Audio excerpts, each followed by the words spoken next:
నందు ఉంటే అక్కడికి వెళ్ళి ఆ జీవవృక్ష ఫలాన్ని తింటాం. ఇప్పుడు దొంగ పరదేశంలోకి వెళ్ళి జీవవృక్ష ఫలాన్ని భుజిస్తున్నాడు. ఈ దేవుని సంగమా మనం జ్ఞాపకార్థ గురించి ధ్యానం చేస్తున్నాం. మన మరణానంతరం నువ్వు ఎక్కడికి వెళ్తావో ముందే ఆలోచించుకుని సిద్ధపడాలి.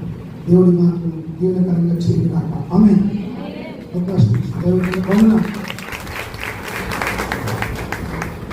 చాలా అద్భుతమైన విషయాలు, అవసరమైన విషయం. కొన్నిసార్లు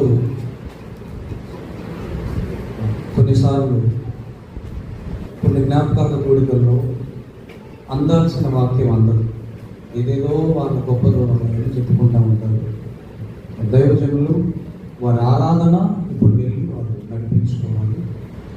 నాతో వారితో వారు ఉన్న దేవుని సేవక సంబంధం ఒక కుటుంబంలో ఒక అన్నదమ్ములాగా ఉండడం బట్టే ఇది సాధ్యమైంది. దేవుని స్తోత్రం. హల్లెలూయా. లేకపోతే ఈరోజు దైవజనులు రావడం అనేది అది అంత ఆశామాషి కాదు. మరి అద్భుతమైన విషయాలు. నువ్వెవరు, ఒక్కొక్క ఇద్దరిని ముందు పెట్టి ఎవరిలాగా ఉంటావు, అసలు గమ్యం ఏంటి అని తెలుసుకోవడానికి ఖచ్చితమైనటువంటి సూటి వాక్యాన్ని దేవుడు మాట్లాడాడు. వారిలో నుంచి దేవుడు మాట్లాడాడు. నిలబడి ప్రభు మాటలను అందించినటువంటి దైవజనులు, నా తోటి సేవకులు అన్నగారు పాల్సిరావు గారికి ప్రత్యేకంగా వందనాలు. వారు ఇప్పుడు చిన్న ప్రార్థన చేద్దాం, వారు వెళ్తారు. ప్రేమగల తండ్రి, మహోన్నతుడా, మీకు వందనాలు. గొప్ప దేవుడానికి స్తోత్రం. ఒక తోటలో పనివారిని ఈరోజు వారి యొక్క ఆరాధన క్రమం సమయం దగ్గరకు వస్తుంది.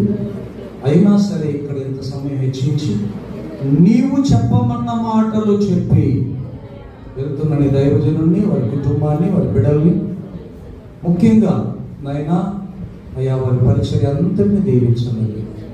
ఆ వాక్యం అంతా మా హృదయాల్లో ఫలింపొచ్చి యేసు నామమున నడుచున్నాం తండ్రి.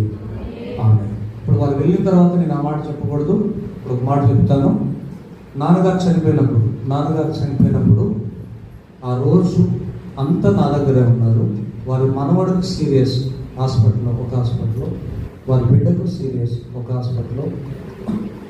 ఏం చేయాలో అర్థం కాక 100 ఫోన్లు చేస్తుంది సఖీమణి అమ్మగారు.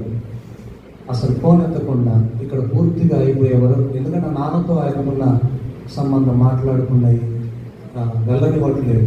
అయిపోయింది కాకుండా నాతో ఆ దుఃఖములో, ఆ బాధలో నాతో ఉన్న దైవజనుడు అన్న మనసు